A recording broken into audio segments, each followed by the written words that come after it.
SITয়ে তদন্ত কৰি যিসমূহ অভিযোগ আনিছে, হত্যাৰ অভিযোগ আনিছে, গতিকে হত্যাকাৰীয়ে শাস্তি পাব লাগিব, সেইটো খাটাং কথা। আৰু সেই অভিযোগসমূহ তথ্য প্ৰমাণ সহকাৰে আদালতত সাব্যস্ত হ'ব লাগিব।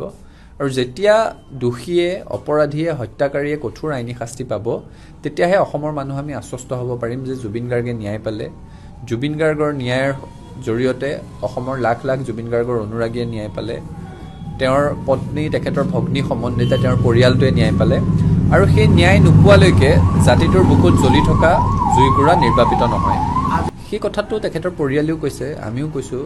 জুবিন গাৰ্গৰ শেষ মুহূৰ্তত যিসকল লোক তেখেতৰ সৈতে আছিল, যিবোৰ ভিডিঅ' ৰাজহুৱা হৈছে, সেই ভিডিঅ'বোৰত আমি দেখিছোঁ যে প্ৰাণৰ শিল্পীগৰাকী পানীত ডুবি উশাহৰ কাৰণে কষ্ট কৰি থকাৰ সময়ত ইয়তত কিছুমানে হাঁহি খিকিন্দালি কৰি আছিল। সেই মানুহবোৰো আদালতৰ কাঠগড়াত আহি থিয় হ'ব লাগিব। সেই মানুহবিলাকেও অসমৰ ৰাইজক জবাব দিব লাগিব।